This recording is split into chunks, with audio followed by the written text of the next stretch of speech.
Good morning, my loves. Happy Tuesday. It is 5:30 in the morning here at the lake. See, some of the holiday lights are on. I have a question. I just want you to think about this. Do you realize the impact that you have on the lives of other people? Just think about it for a minute.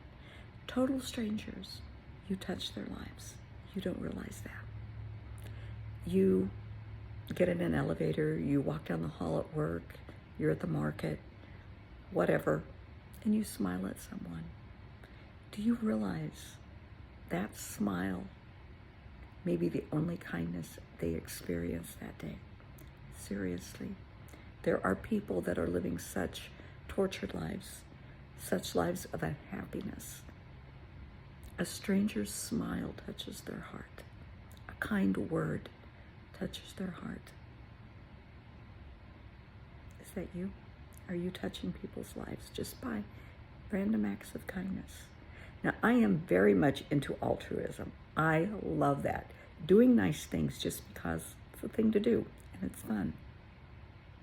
So yes, I have been known to go to the grocery store and pay for the groceries for the person either in front of me right before they're ready to pay or for the person behind me. I have done that many times. I have done the same thing going through the drive-thru at McDonald's back when I was eating a lot of fast food. I'm eating healthier now, well, for the most part.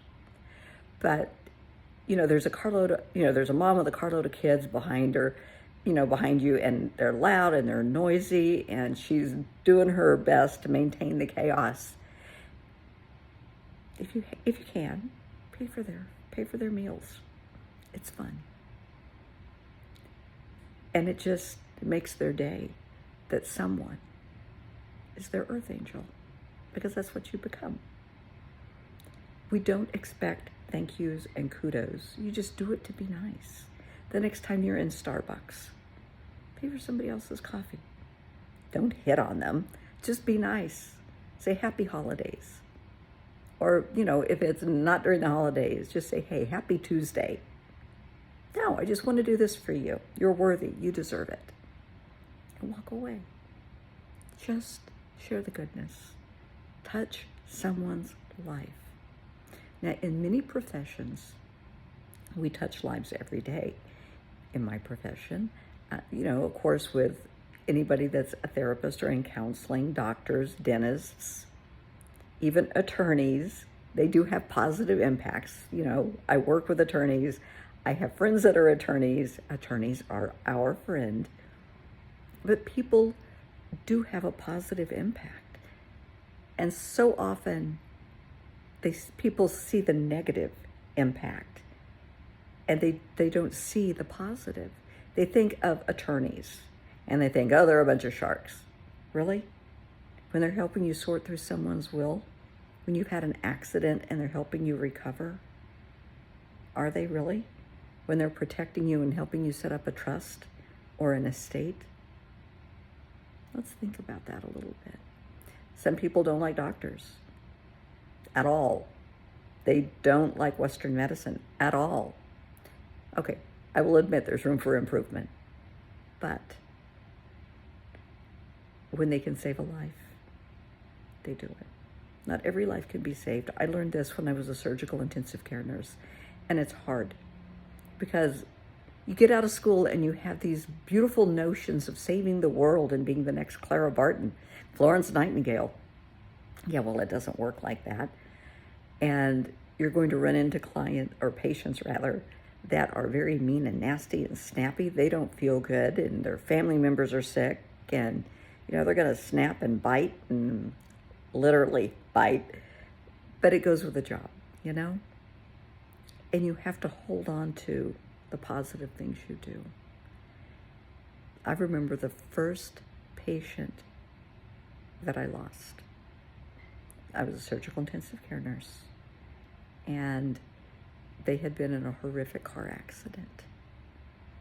And the attending was there, the residents, of course, were there. And, we did CPR, we did everything we could. It was their time to go. That's how you have to look at it. God doesn't call somebody home just on a whim. If it's your time to go, it's your time to go. It was their time to go. It was their time to go home. And nothing we could do was going to stop that. That's how you have to remember it.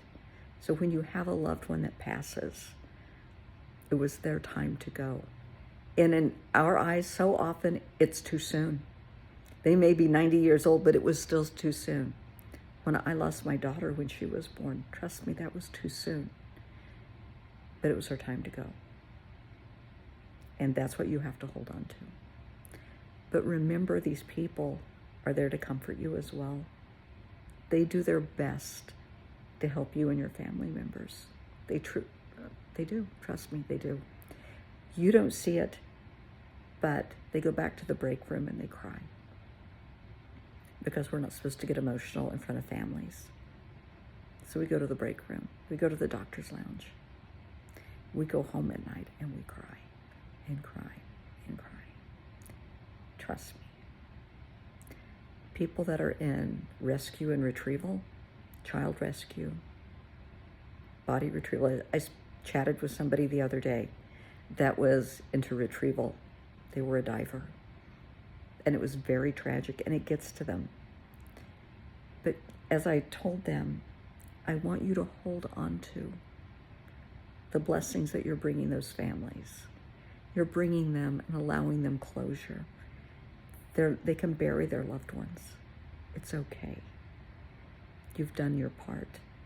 This person can now have a burial or whatever beliefs goes with their belief system, and the family has closure.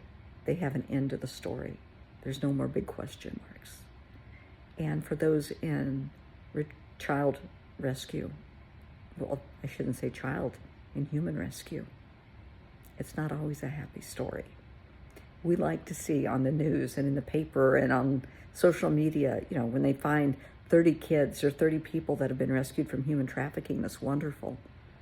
Well, there's also 30 more that were not rescued. There's also those that don't make it. There are those that fall victim to organ trafficking. And that is horrific. And to have to break that to the family, that we found your loved one, but they're not alive. That's devastating. But you have allowed them closure. So I want you to hold on to that. Those in the military, in law enforcement, are veterans. You guys know I love you to the moon and back. And too often, and I have family that are now veterans and in the military, and too often people say, well, they know what they signed up for. Yeah, they do. But do you really know until you're eyeball deep in combat? It's one thing to go hunting with Grandpa and shoot a gun, and it's another thing to shoot a gun at somebody else and have somebody shooting at you. But they do it. They do it to protect and to serve us, each and every one of us. And so often, the only time you say thank you to them is on the 4th of July, on Veterans Day. No. You thank them when you see them. Buy their lunch, buy them coffee, give them a hug, shake their hand. Say thank you for protecting all of us, for doing what you do. Thank the teachers. They've got a tough job, don't they? Wow. But thank them. I know you might not agree that little Billy and little Mary are stinkers in the classroom raising hell. Well, they probably are. But these teachers are big enough, bad enough, and brave enough to go in there every day and try and teach them. Thank them. Thank people that touch our lives. Okay? And I want to thank you for allowing me to touch your life and bringing you a little clarity, a little guidance, hopefully a little wisdom, I hope. Have a good Tuesday.